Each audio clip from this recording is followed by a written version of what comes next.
뭐 지금 정부 들어와서도 아직 지난 정부 타령하냐 이렇게 말씀하실지 모르겠는데요. 그런 것들은 완전히 이제 문재인 정부에서도 엇박자 정책의 표본이었거든요. 그 안 하는 사람이 바보 취급당한 거 아닌가요? 왜 공급 부족이라는 이야기 계속 쉴 새 없이 나오냐? 이 비대해져 있는 다 먹고 살죠. 그렇잖아요. 아니 그렇잖아요. 제가 부동산 시장의 어제 무엇이 네. 문제였나? 그리고 일단 뭐 우리나라 부동산 정책들의 문제점이 그 네. 과거 이전 정부에서부터 계속해서 좀 쌓여왔다고 생각을 네. 하는데 네. 어떤 네. 식의 문제점들이 쌓여온 건지 좀 그 부분에서부터 한번 얘기를 좀 들어볼 수 있을까요? 정권별로 이렇게 정책 방향에 따라서 이게 뭐 부동산 시장 흐름이 이렇게 좀 달라지는 것처럼 보이긴 하지만 실제로는 이 정책보다 더 크게 작용하는 게 시장 상황 또는 뭐 경제 흐름인 경우도 있고요. 네. 또 한편으로는 정부 정책이 먹히는 구간과 먹히지 않는 구간 이게 또 각각 다릅니다. 세부적으로는 이게 이제 각 정권별로도 다 조금씩 다르기 때문에 그래서 이명박 박근혜 정부 때는 뭐 공급 위주 정책이었다, 뭐 노무현 뭐 문재인 정부 들어와서는 규제 억제 대책이었다 이런 식으로 이제 사람들이 그렇죠. 그렇게 보통 인식을 예, 하고 있죠. 크게 인식을 하고 있는데 제가 보는 관점은 좀 달라요.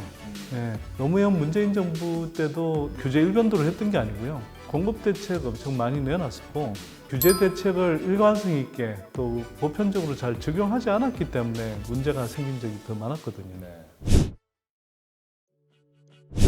2008년 경제 위기를 전후로 해서 그럴 때는 경제적인 상황 자체가 워낙 이제 그 크게 작용을 했기 때문에 부동산 시장도 그 흐름에 많이 따라갔고요. 그런데 2008년 경제 위기 이후로 좀 특징 중에 하나는 전 세계 경제 흐름이 좀 달라졌어요. 돈이 엄청나게 풀려버렸어요. 저금리가 거의 일상화됐고 돈의 힘으로 자산 시장이 움직이는 지난 한 십몇 년 동안 계속 이어졌거든요.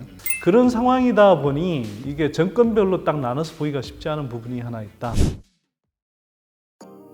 그럼에도 불구하고 지금 집값 상승세를 설명하는 출발점은 뭐 지금 정부 들어와서도 아직 지난 정부 타령하냐 이렇게 말씀하실지 모르겠는데요. 뭐 아까도 말씀드렸듯이 2008년 경제 위기 이후로는 워낙 시장에 돈이 많이 풀려 있고 그런 상황에서 최경환 전 부총리 때 빚내서 집 사라 정책을 써서 시중에 더 많은 돈을 퍼부어 줄 테니 누구든 빚내서 집 사라 이런 메시지를 줬던 게 사실 지금과 같은 부동산 강풍을 몰고 왔던 출발점이기 때문에 그건 적지 않을 수는 없고요. 문재인 정부 들어와서도 많은 분들이 문재인 정부가 부동산 억제책을 쓰고 있다, 규제책을 쓰고 있다 이렇게 표현하지만 그 규제는 되게 한계가 많았어요. 핀셋 규제라고 표현했지만 사실상 두더지 잡기식으로 튀어오르는 데만 잡겠다 이런 식의 정책들이 많았고요. 또 한편으로는 일관성도 없었죠. 대표적으로 분양가 상한제 실시한다고 했는데 실제는 차 떼고 포 떼고 해서 제대로 실시되지도 않은 상황이고요. 또 한편으로는 다주택자들한테 사실상 조세 피난처를 제공해줬던 정책이 임대사업자 등록제도를 이제 실시를 한 거죠. 그런 것들은 완전히 이제 기존의 어떤 문재인 정부에서도 엇박자 정책의 표본이었거든요. 그렇기 때문에 제가 이제 말씀드리는 건 어떤 정권이든 그 나름의 방식으로 계속 정책 실패를 했다. 그게 누적돼서 지금 사람들이 살기가 되게 힘든 상태가 됐다. 사실 근데 요즘 뭐 다들 하는 얘기를 들어보면은 전문가분들은 결국에는 답은 공급이다. 다들 이런 말씀을 하시고. 예. 공급이 부족해서 뭐 집값 오르는 것 아니냐 이게 거의 뭐 상식처럼 퍼져 있는데 정말 공급이 부족해서 그럴까요? 저는 그렇게 생각하지 않습니다, 사실은. 예. 우리가 경제학에서 배운 가장 기본적인 설명이 수요에 비해서 공급이 부족하면 가격 오르지 않냐? 집값도 그런 거지. 향후에 인구가 줄어들잖아요. 네. 지금도 자연 인구는 지난해부터 감소하기 시작했거든요. 그러면 집값은 내려가야 되는 게 맞지 않나요? 네. 그렇네요. 뭐 1인 가구 같은 가구는 늘어난다. 가구 수는 늘어난다. 그러니까 수요는 계속 있다. 이런 이야기 하는데 1인 가구는 대부분 2인 가구 평균 소득의 한 40 몇 프로 정도밖에 안 되는 저소득층이 많거든요. 우리가 잘 알다시피 뭐 노인 가구들 대부분이고 또는 아직 뭐 충분히 경제적 여력이 안 돼서 결혼을 못 하거나 또는 뭐 안 하는 경우도 있지만 대부분은 상대적으로 저소득층이거든요. 또는 65세 이상 노인들부터는 집을 사기보다는 파는 경우가 더 많습니다. 그 사람들은 주택 시장의 수요자라기보다는 공급자이거든요. 그럼 공급을 어떻게 설명을 하죠? 60년대, 70년대, 80년대, 90년대보다 계속 주택 공급은 늘어났잖아요. 그렇게 계속 공급했는데도 계속 집값은 뛰었잖아요. 한국의 건설업 비중이 OECD 평균 수준에 비해서 거의 2배가 넘는 굉장히 기형적인, 어찌 보면 여전히 개발도상국 모드 건설업 비중을 갖고 있는데도 불구하고, 그리고 그 건설업체들이 다 먹고 살잖아요. 그만큼 공급이 많이 일어나고 있다는 뜻이거든요. 그런데도 집값이 계속 뛰었던 현상을 이걸 공급이 부족해서 뛰었다라고 설명할 수 있냐는 거죠. 경제학에서 가격이 뛰는 현상은 실물 경제에서 수급 현상으로 설명할 수도 있지만 투기적인 자산 가격 모델로도 설명할 수 있어요.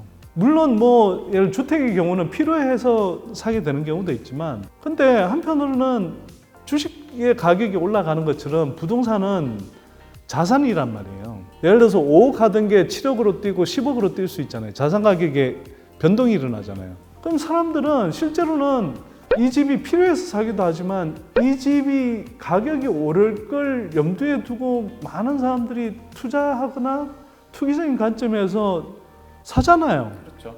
그리고 실제로 최근으로 오면 올수록, 그리고 2008년 경제위기 이후로 시중에 돈이 많이 풀리면서 저금리로 누구나 웬만하면 이렇게 빚을 끌어다 쓸 수 있는 상태가 돼버렸었잖아요. 시중에 1, 2% 하는 대출을 내서 집을 사면 그게 뭐 경우에 따라서는 2배도 뛰고 3배도 뛰는데 그 안 하는 사람이 바보 취급 당한 거 아닌가요? 네. 아니 우리가 그런 현상을 뻔히 보고 나서도 왜 이걸 계속 자꾸 수급 현상으로 설명하는지 모르겠어요. 수급도 일정하게 작용합니다. 안 한다는 게 아니고요. 작용하지만 최근 몇 년간 특히 빚네스 집사라 정책 이후에 그 고삐 풀린 그 주택 시장 상황에서 벌어진 현상은 그냥 투자 수요 또는 투기적 가수요들이 일어나면서 그게 집값을 끌어올린 거거든요. 그런 관점에서 그러면 정책을 펴야 되는데 계속 이제 공급 부족이다 이런 이야기를 하죠. 왜 공급 부족이라는 이야기 계속 쉴 새 없이 나오냐?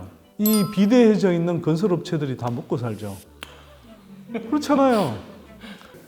최근에 들었던 얘기 중에 가장 다른 관점이라. 아니 그렇잖아요. 제가 그 수십 년 동안 그렇게 해온 거예요.